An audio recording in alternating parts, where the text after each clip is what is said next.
we see cold counterparts on Titan. Our next New Frontiers mission, Dragonfly. Hull of Titan by Cassini in June 2005. Picture this, a distant icy world surrounded by a captivating golden haze. Titan, Saturn's largest moon, isn't just your average satellite. It's a celestial giant, second only to Jupiter's Ganymede. And it outshines our very own Earth's moon and even Mercury. Yes, Titan's got the size and the swagger, but what's hiding under its beautiful surface? What cosmic riddles does it hold? Let's find out. Now, Titan is not your run-of-the-mill moon. It boasts a thick, dense atmosphere, a rarity in the solar system. With a composition of nitrogen and a dash of methane, it's almost like Earth's own.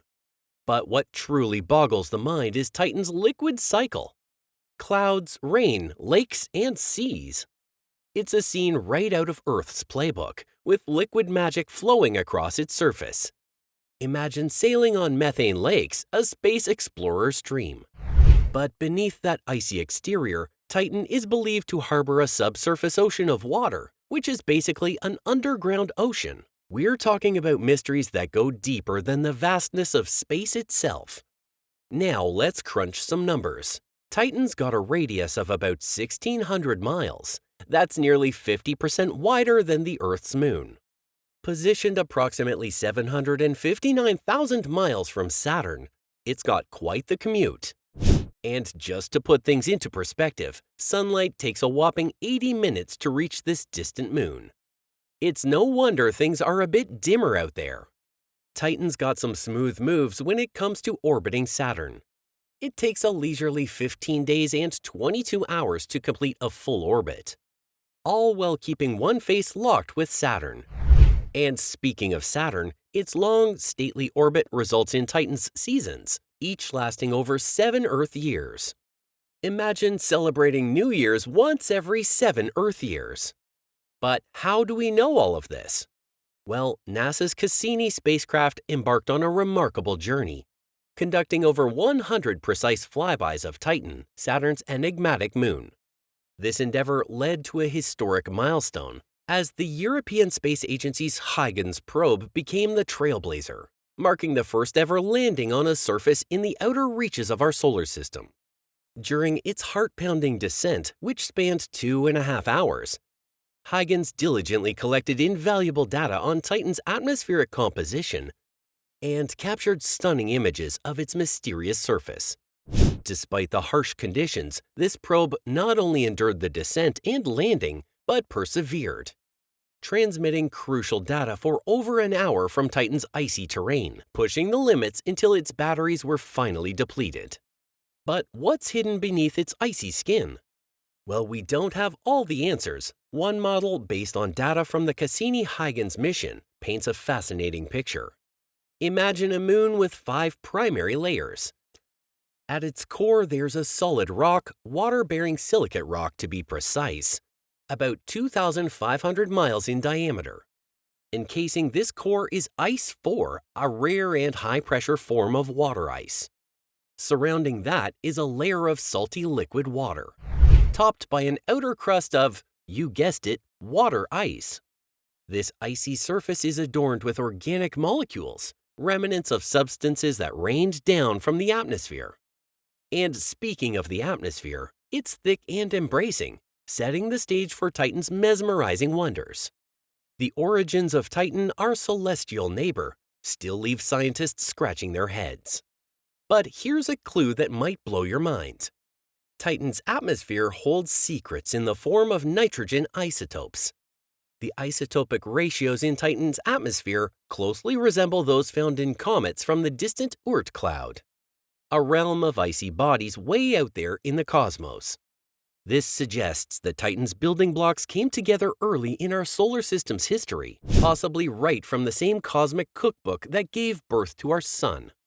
Now let's stand on Titan's surface, shall we? Imagine a place that's eerily similar to Earth, but with a twist. It's mind-numbingly cold, with temperatures plummeting to minus 290 degrees Fahrenheit, minus 179 degrees Celsius. Here, water ice takes on the role of rock, But that's not all.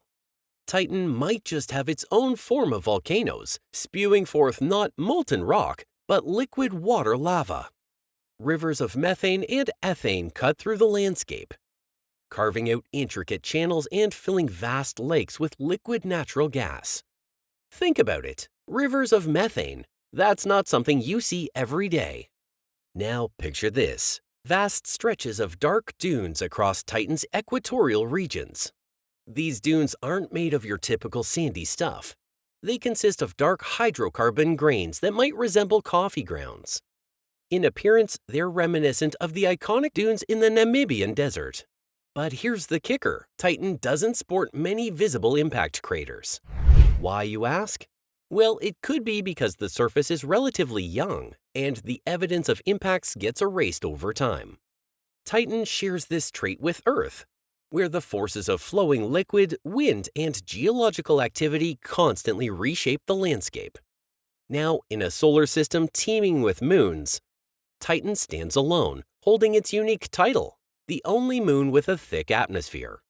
Picture this, you're standing on Titan's surface, and the air pressure is about 60% higher than what you'd experience while swimming 50 feet below the ocean on Earth. But here's the twist. Titan is less massive than our blue planet, so its gravity can't grip its gaseous envelope as tightly. As a result, the atmosphere extends a staggering 10 times higher into space than Earth's, reaching nearly 370 miles, 600 kilometers above. Titan's atmosphere, it's a mixtape of nitrogen, about 95%, and methane, about 5%. High up in this atmospheric party, the sun's ultraviolet rays and Saturn's magnetic field throw a wild bash, splitting methane and nitrogen molecules into pieces. These fragments then play chemistry and reassemble into a lineup of organic chemicals, often packing nitrogen, oxygen, and other elements essential for life on Earth. Some of these chemical compounds whip up a peculiar smog, a thick orange haze that cloaks Titan's surface. It's like trying to see through a foggy window, but not all hope is lost. Spacecraft and telescopes come to the rescue, revealing the moon's secrets using wavelengths of light beyond our human vision. Meanwhile, the heavy carbon-rich compounds rain down onto Titan's surface, masquerading as the sand in its vast dune fields. And methane? Well, it throws its own party, condensing into clouds and showering Titan in methane storms. Now, here's a riddle that even our best space detectives are still pondering. Where does all that methane come from? You see, sunlight has a knack for breaking down methane in Titan's atmosphere. If there isn't a source replenishing it, we'd have a methane shortage on our hands. Researchers suspect that cryovolcanism, where volcanoes spew chilled water instead of molten rock lava, could be responsible for belching methane into Titan's atmosphere. But they're not placing all their bets on this theory, as other processes might be at play in this cosmic puzzle. The Cassini spacecraft unveiled a jaw-dropping revelation. Titan conceals a hidden underground ocean of liquid water, possibly mingling with salts and ammonia. The Huygens probe, on its descent in 2005, even picked up radio signals, hinting at an ocean lurking 35 to 50 miles, 55 to 80 kilometers beneath the icy surface. Titan now joins the elite club of celestial bodies in our solar system that could potentially harbor life-friendly environments. Titan boasts rivers, lakes, and seas, not filled with water, mind you, but with liquid methane and ethane. These might just be playgrounds for extraterrestrial life, albeit life that would be as alien to us as we are to it. The complex chemistry and unique environments on Titan make it quite a destination for future exploration, sparking hopes of discovering life as we know it and life as we've never imagined. Even though it's intriguing to think about the possibility of life on Titan, Saturn's largest moon, there are some big challenges to that idea, and comparing Titan to Earth isn't quite right. Titan is really far away from the sun, so it's incredibly cold there, and its air doesn't have much carbon dioxide. On Titan's surface, water is frozen solid, not liquid like on Earth. Because of these tough conditions, Scientists like Jonathan Lunine tend to see Titan as more of an experiment to study what things might have been like before life started on our own planet. Well, we're not sure if life exists on Titan. The conditions there before life could have started, along with all the complex chemistry that goes on, are still super interesting to scientists. They help us to understand what things might have been like on Earth before life as we know it began. To figure all this out, scientists don't just use spacecraft, but also do experiments in labs, study chemicals, and use computer models right here on Earth. So, what did you find most fascinating about this Saturnian moon? Share your thoughts and comments below. Like and subscribe to our channel for more cosmic adventures and fascinating insights into the mysteries of the universe.